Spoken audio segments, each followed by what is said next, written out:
Alright, Matt Serber here with Peervids again, and we're doing Chapter 2 of the Barron's book, and this is the periodic table. So this chapter is mostly about reading the periodic table and different trends. So, first thing I have here is just a sample element. It's magnesium, so you can tell from Mg, and this is just to help you make sure you know how to read a periodic table and all the information that's on it. So, first, we see the symbol Mg, magnesium, pretty obvious one. Sometimes some of the other ones, they don't seem as obvious, like lead is Pb and iron Fe, because ferrous. It's not, just learn symbols for all of them, very important to know. Alright, so the next thing we see on here is the 12. That's the atomic number of magnesium, and it is what number magnesium is on the periodic table. It also represents how many protons a magnesium atom has. Alright, that is the atomic mass. That is in grams per mole. Right, so anyways, that is the atomic mass in grams per mole, like I said, of magnesium. And you need that for stoichiometry, which I think is next unit.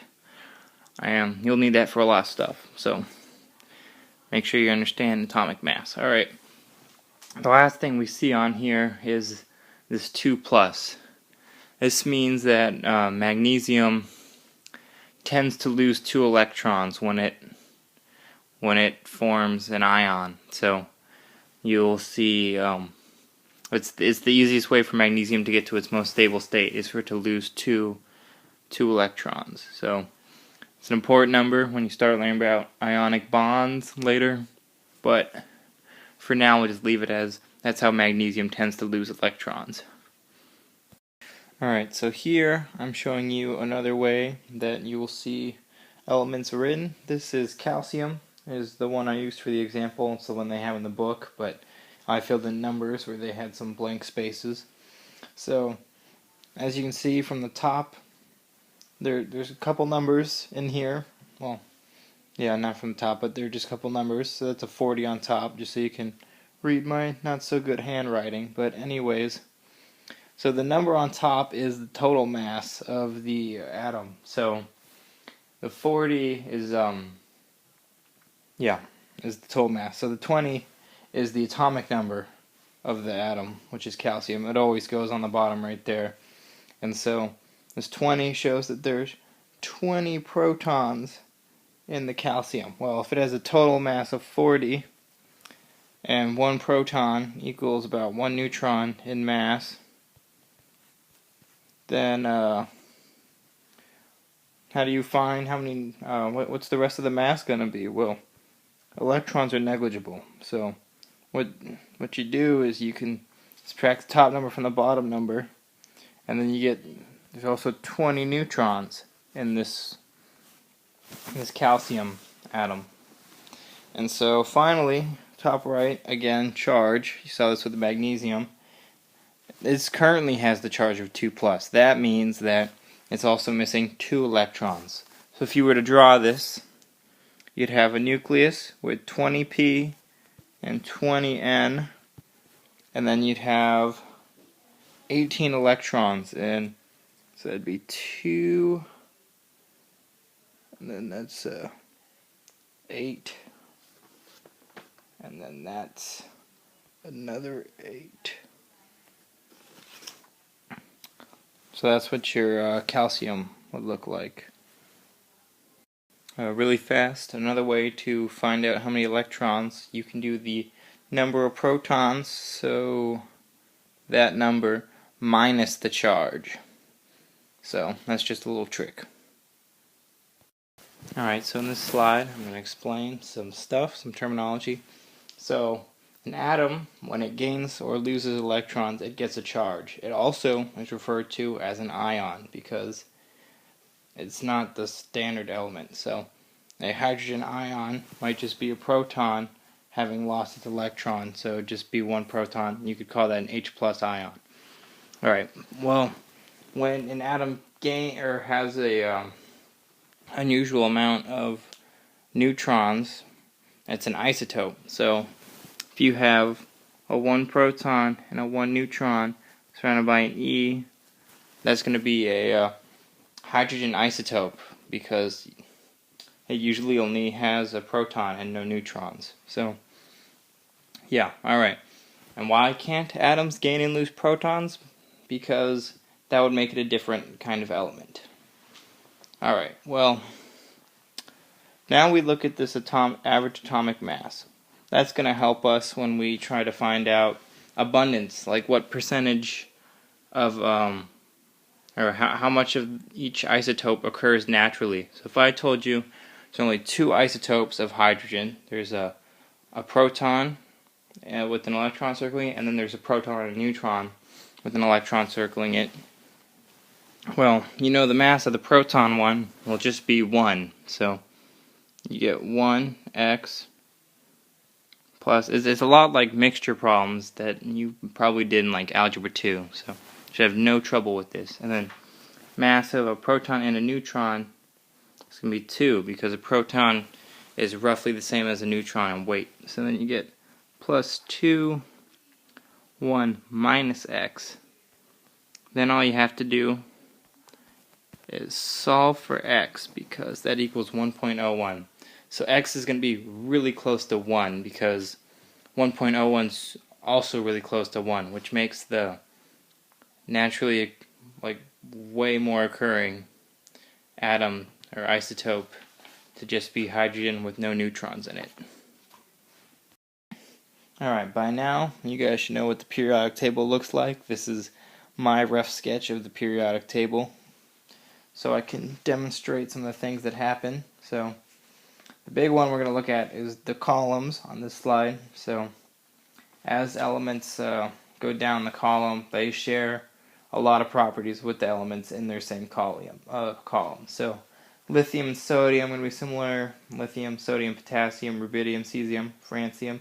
They're all fairly similar in their physical properties. So we're also going to, they name each group, or each like kind of set of similar elements. So this first column is the alkali metals. So I'm just going to put AM for short for now. Oop, that's off the screen. Alright, so that's alkali metals. The second row I drew here, this is the second column of the table, are the alkali earth metals. I'm just going to AEM. Alright, now this big chunk in the middle, this is a lot of the periodic table. In fact, most of it, I think it's something like 8 columns. They're the transition elements. So I'm just going to put my pen tool. Alright, trans in there. Alright, well, next group, they just, I don't know, you get the staircase going, do that in pink. You start to see this, it's pretty important in the elements. That's not exactly what it looks like. In fact, it's probably a little more over there. But the staircase borders on elements that they're metalloids. They're called metalloids because they're metals with weird properties, and they just do some weird stuff. So I'll put metalloid. Alright, but that's just for the staircase. Don't get confused there. Maybe I can move that over. Oh, that moves the whole thing. Sorry. Alright, well, next we're going to look over here at the nonmetals. I'll just put non-M. So nonmetals are, that's where you start seeing like carbon, nitrogen, oxygen, sulfur. These are all nonmetals. They're all right at the staircase. And then you also start to see the halogens. They are the column right, I didn't really draw it in, right before noble gases. So that's, halogens include fluorine, chlorine, bromine, iodine, and astatine. They all end with the ene ending. And then, of course, last column, I'll put an H there for halogen. We have the noble gases. They're not very reactive at all because their electron subsets are all full. Talked about this earlier. Now, probably looking down here at this guy, wondering what these are. These are elements that they're just like, they don't really fit in the table. Like as it's drawn, they're just in the middle there. So they put the lines in to show you where these elements normally go. And so these elements, you'll hardly see them like at all in chemistry. They're not talked about much, but they do have names. So these ones are the lanthanides, and these bottom ones are the actinides.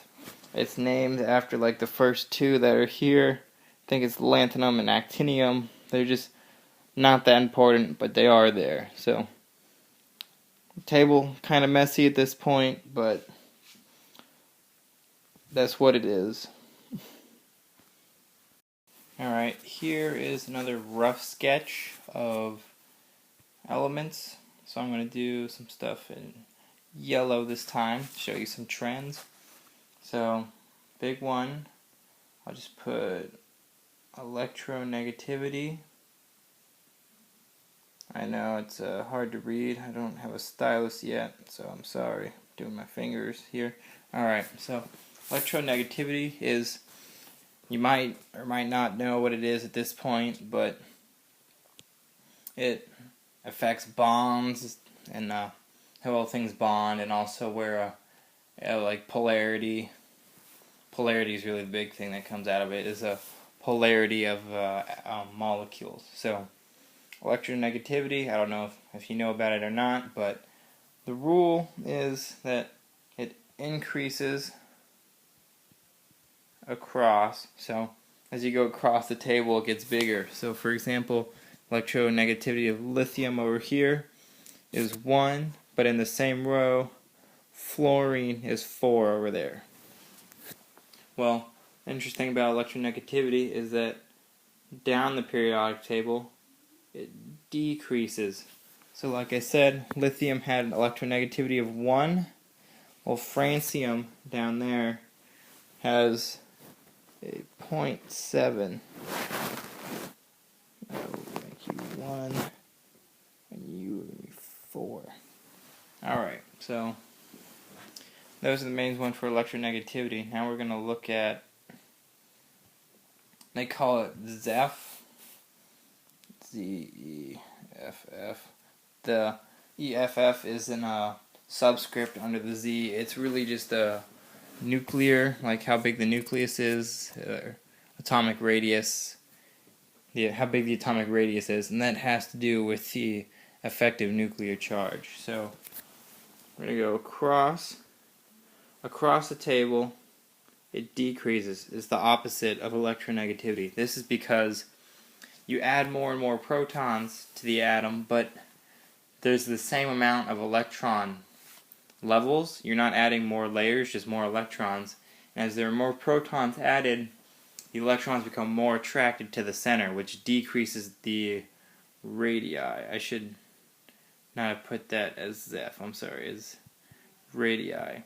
ZEF increases across because you're adding more protons, is my mistake. Alright, well, going down, radii increases. This probably isn't too surprising because you do have more and more layers of electrons added. So you're getting more and more shells, and you get something called shielding effect, which is you have that as your nucleus, and you have a one shell of electrons. Well, these electrons, they're very attracted to the nucleus, right?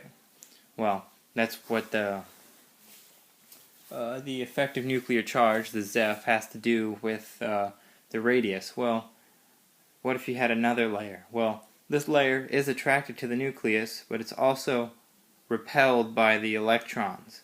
So they're pushing against one another, but they're both trying to get to the nucleus. Well, this pushback from one cloud to another or from one level to another is called the shielding effect, and this causes the atomic radii to increase as you go down the table. Well, I guess I'll pick another color just so I can do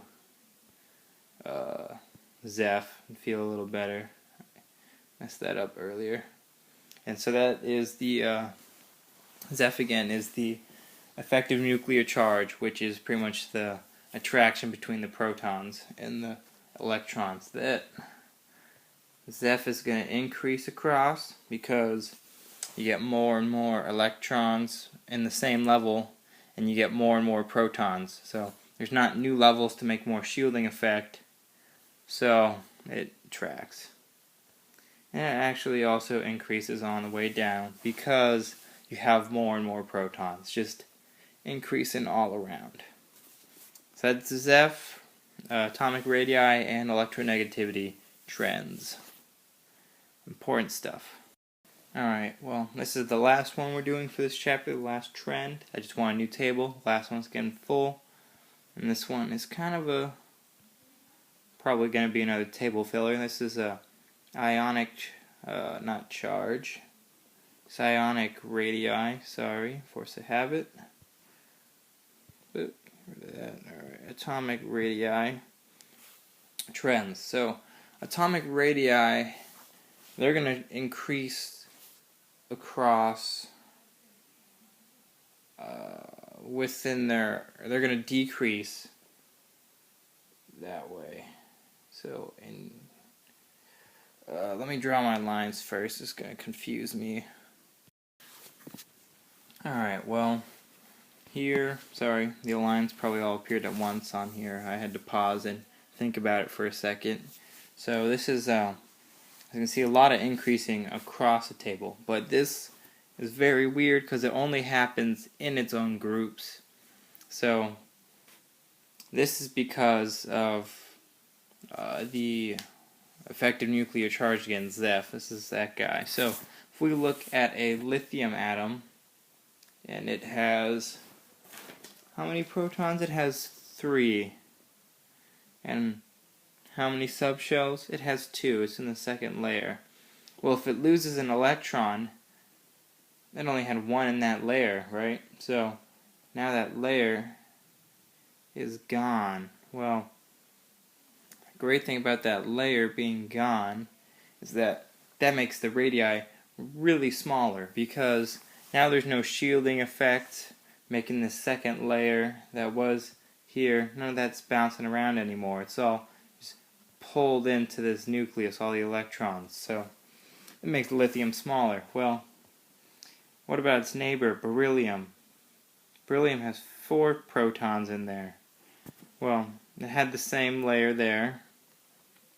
Now, it had the same layer there. Beryllium, unlike lithium, because it is in the second row, it tends to lose, or the second column, it tends to lose 2 electrons when it makes an ion. This is because having full subsets is much more stable than not. So when it loses its 2, it loses its outer ring. Well, like beryllium, now it only has 1 ring. The radius should be way smaller because there's no shielding effect anymore. It's all just attraction from proton to electron. Well, the thing is, though, beryllium has more protons than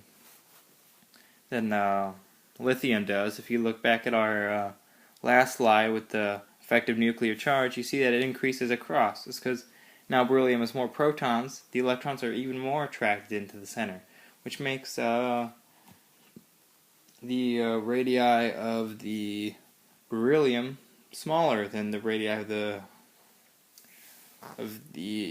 lithium, which is why you start seeing the increasing across. Well, the reason there's so many vertical lines in here is because they only increase across in their own groups.